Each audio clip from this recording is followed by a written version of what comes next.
G'day, welcome back to the channel and welcome to another crazy dose of EV and net zero insanity in MGUY EV news for Tuesday the 22nd of October 2024. Be sure to follow me on the usual socials for more content, links in the description, and please make sure you're subscribed and have enabled all notifications so you don't miss out on any future videos. And if you'd like to support this channel, why not buy me a coffee? Click the link in the description or scan the QR code on screen. So, as I've said on many occasions in the past, the weak point about EVs is the battery. It's fragile and can be damaged so easily and can have problems. It degrades very rapidly. And so you've just spent $100,000+ on your fancy schmancy new EV and you find that it's got a battery problem. And it's not like you can just replace a part like you can on an internal combustion engine car. You have to replace pretty much the whole battery. And that's exactly what's happened to the Porsche Taycan. Porsche Taycan recall means you're stuck charging to 80% until 2025. Porsche will replace any faulty battery cells free of charge, but not until the first quarter of 2025. Well, that's of course what you buy a Porsche for, isn't it? Ridiculous. Porsche is recalling a total of 27,720 units of the 2020 to 2024 model year Taycan due to a potential short circuit in the battery modules. In the meantime, some owners will be advised to limit their EV's battery charge to a modest 80% until the repair is finally sorted, though that fix isn't expected to arrive until the first quarter of 2025. Well, according to my understanding, you're not supposed to charge these stupid batteries beyond 80% anyway, because that just makes the decline in their condition even more rapid than it is normally. Ridiculous. So for the next several months they'll get to enjoy the slightly less electrifying driving experience while waiting for Porsche to resolve the issue. Per documents from NHTSA, the affected Porsche Taycans were produced between October 21st, 2019 and February 1st, 2024, all featuring LG-sourced battery packs manufactured in Poland. Seems like LG is getting more than its fair share of recalls these days. Some Taycans may experience a short circuit in the battery modules, which could lead to a thermal event. That's a euphemism for a bloody big fire. To avoid this headache, Porsche suggests owners only charge their EVs to a maximum of 80% battery capacity until the repair has been completed. Well, my advice to you is to ditch your stupid Taycan and buy a 911. Goodness sake. Or you could buy an Audi e-Tron. Oh, wait. That won't work either. Over 6,000 Audi e-Tron GTs have battery packs that may short circuit and catch fire.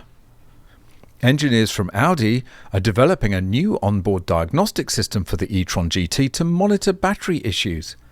Why does it not have a battery monitoring system anyway?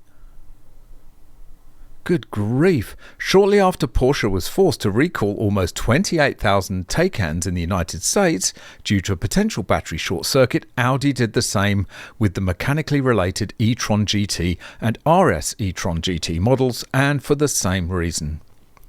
Audi has revealed that 2022 to 24 e-Tron GT and RS e-Tron GT models are equipped with high voltage batteries from LG Energy Solution, which have modules that may short circuit and are at an increased risk of catching fire. Owners of impacted vehicles won't receive any kind of warning if a short circuit occurs. Well, that's brilliant, isn't it? This recall is an expansion of 2 battery-related recalls announced for the e-Tron GT family back in March. At the time of the March recalls, a total of 1,042 models were impacted, and Audi replaced the high-voltage battery modules after a period of analysis. However, Audi has since determined that the individual cells in the battery modules can change throughout their lifetime and require continuous monitoring. What, they've only just worked this out? That's astonishing. With this in mind, impacted EVs will be equipped with onboard diagnostic software that can detect any future high-voltage battery modules. Oh my goodness me. As I say, don't go anywhere near these death traps and depreciation nightmares. If you want a Porsche, buy a 911. Maintain it well, it'll go up in value, unlike these things which just tank. And in more fire-related news, 9 electric buses destroyed by suspected lithium battery fire in Taichung City. Great photo there. That's a lot of money going up in smoke. And not exactly zero emissions either. 9 electric buses were destroyed by a fire in a parking lot in Taichung City in the early hours of this morning, Monday, October 21st. The Taichung City Fire Department received reports of buses on fire at a parking lot on Jinga Street in Beitun district at around 2 a.m. A total of 21 fire trucks and 46 personnel were dispatched to battle the blaze. 2 a.m. Yeah, they're probably on charge. Firefighters said the fire was fierce due to lithium-ion batteries. The fire was brought under control at around 3:30 a.m. and finally extinguished at around 4:10 a.m. Extinguished, but with the risk that it could spontaneously reignite at any moment. A total of 9 buses were destroyed, but no casualties were reported. According to the preliminary investigation, no suspicious persons were seen on surveillance cameras, and it is suspected that the cause may have been an electrical fault in a battery. Well, wow, how surprising is that? God, would never have believed that could be the cause. Good grief. Wonder how many hundreds of thousands or millions of dollars just went up in smoke just then. This is an e-bike fire in an underground parking garage in Canada. In Toronto, 1 woman injured. 1 woman was treated for serious injuries after as many as 20 e-bikes caught fire in an underground parking garage overnight. Toronto fire crews were called to 564 Eglinton Avenue West in Forest Hill at around 12:30 a.m. on Monday for reports of a 3-alarm fire in an apartment building's parking garage. Officials told City News that there was heavy smoke when crews arrived and several e-bikes had caught fire. Division Commander Steve Darling said a female tenant sustained serious but non-life-threatening injuries from the smoke that migrated into the building after she re-entered to check on her family and pets. Others were displaced as first responders tended to the fire. Yeah, well, those batteries, when they go up in smoke, give out the worst cocktail of toxins that you could possibly imagine. 1 lungful of that and you're a goner, pretty much.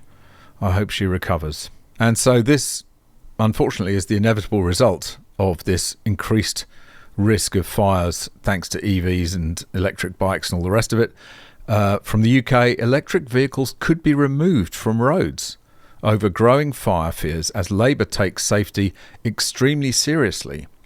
It's going to conflict with their agenda, though, isn't it? With their mad net zero EVs everywhere agenda. I reckon that's going to take priority over, piddling trivial issues like safety. A parliamentary hearing has heard that measures could be taken to quell fears about electric vehicles over claims they cause too many fires and pose a risk to Britons. The move comes as the lithium-ion battery safety bill moves to the next step of the House of Lords by entering the committee stage. Once in effect, the bill would help to ensure that more safety measures are introduced to electric vehicles, including e-bikes, e-scooters and cars, since they are fitted with lithium batteries that can be more susceptible to fires than other fuels or battery types. The bill was introduced by Liberal Democrat Lord Redesdale, who warned that without proper regulation, the potential fire risks are too high. They are indeed. Speaking in the House of Lords, Redesdale explained that since 2020, lithium-ion battery fires linked to the charging of e-bikes and e-scooters have contributed to 13 deaths in the UK, with many other people seriously injured or hospitalised.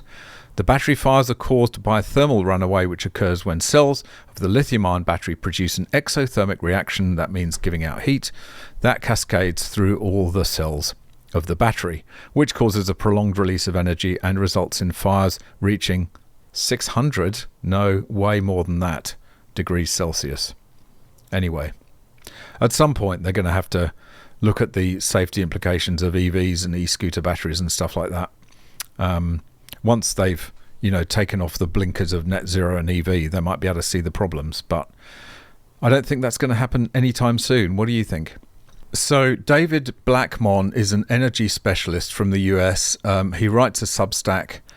He's a very, very smart guy, really insightful writing, and I suggest you go and I'll leave a link to his Substack in the description. Go and check him out. But he sometimes writes for the Telegraph and is always very interesting. And this one is right on point. China is winning in every imaginable way. Yes, it is. The West is deindustrializing itself in the quest for net zero. The People's Republic is not. I honestly laughed out loud when I read this headline at oilprice.com Friday morning. China is winning the race for ultra-fast charging EV batteries, it says. The story is about the race to come up with an EV battery that might solve that particular chronic issue in the electric car space, but it could have been about pretty much any aspect of this government-forced energy transition race to net zero. Whether you're talking about EVs, wind, solar, electric power generation, manufacturing, minerals processing, or control of supply chains for pretty much everything, China is indeed winning the race. Take a look at another pair of headlines that ran in the media this week.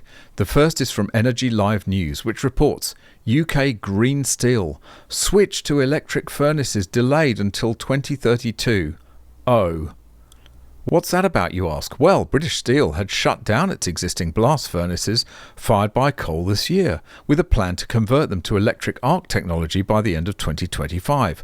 Just one problem, though. The UK's national grid says the incredible amount of power generation capacity required won't be available now until 2032. The troubling trend in this energy transition has been that if any Western government entity is committing to a 2032 target, you can bet that it will be revised to 2040 or even later sometime in the coming few years. Well, I won't read any more. Go and check out the link in the description. Great article.